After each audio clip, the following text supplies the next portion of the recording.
Hola mis queridos amigos, nuevamente con ustedes, su doctor Maximiliano, el que ronca en esta negra noche neoliberal latinoamericana, un consejero de internautas en aspectos de salud, ambiente y gobernabilidad,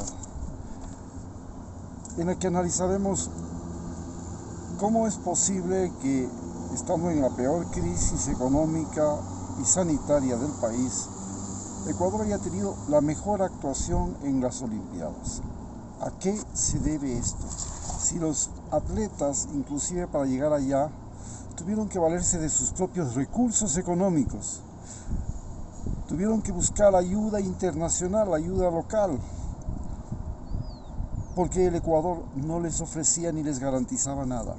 ¿Cómo llegamos a este punto en el que, a pesar de todas las adversidades, los ecuatorianos han respondido en estas Olimpiadas mejor que nunca en su historia? Este fenómeno no es la primera vez que sucede. En el año 2002 habíamos tenido una de las peores crisis y en ese momento teníamos la mayor población migrante de Ecuador fuera del país. Y esta enorme población de migrantes fuera del país tenía la particularidad de que habían escapado del Ecuador porque no podían vivir en él. Sus dineros habían sido robados en 1999 por los bancos y esta quiebra fraudulenta produjo una población que no podía solventar sus gastos diarios de agua, electricidad, impuestos, seguro y alimentación, educación de sus hijos. Y para poder pagar, tuvieron que salir fuera de Ecuador.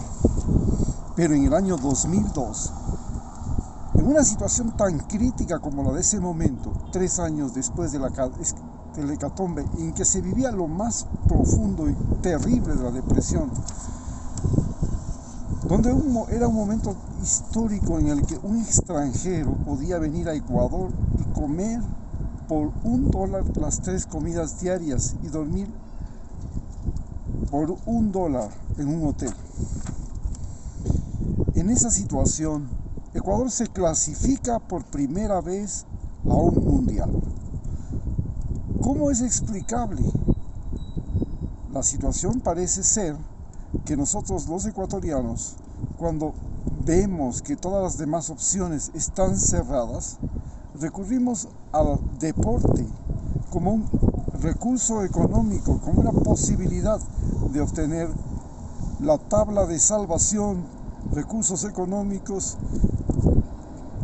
legitimidad, espacio dentro de nuestro propio país.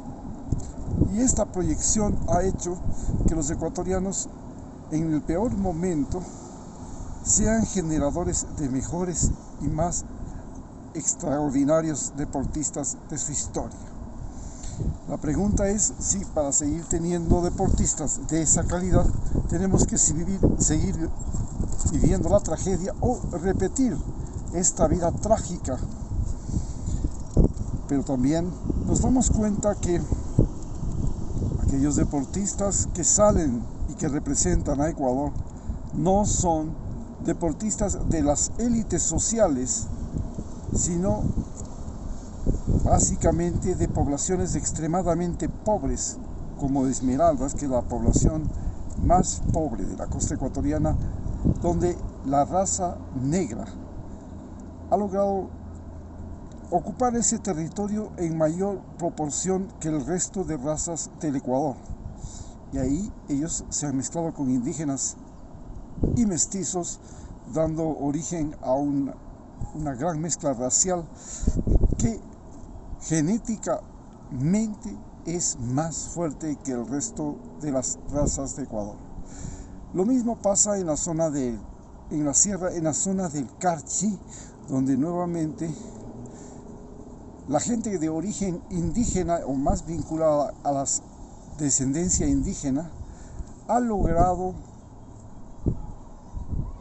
figurar en el deporte como atletas de características particulares en largas distancias, porque la raza indígena tiene músculos más largos que cortos, y esto le permite participar en carreras de maratón, en carreras de ciclismo, que requieren esfuerzos prolongados, largos y tenaces.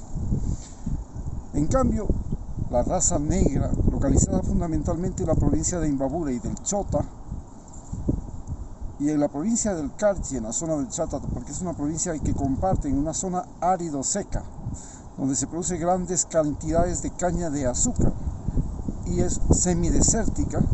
En ese lugar donde llegaron los negros, traídos especialmente desde Colombia, desde el puerto de Cartagena, ha emergido y ha surgido una raza de gente que tiene las particularidades de una gran fortaleza física, que hoy nos lo han demostrado las dos atletas que han ganado las medallas, Jones y Tamara Salazar. Todo esto nos hace pensar seriamente en que algo pasa,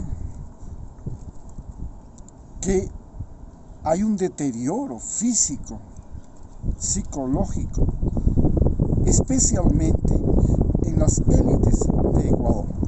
Este deterioro físico y moral en las élites del Ecuador, que no han sido capaces de generar deportistas, de generar intelectuales, de generar personas con solvencia moral,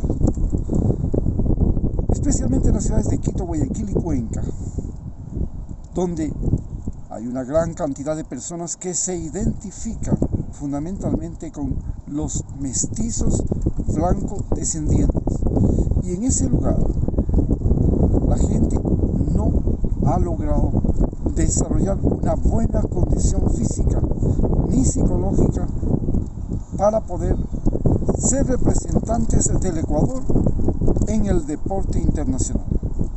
Esto merece ser observado porque en estas provincias precisamente es donde está la mayor cantidad de recursos económicos, de infraestructura, y en los momentos que tenemos juegos nacionales, curiosamente son los que más medallas ganan.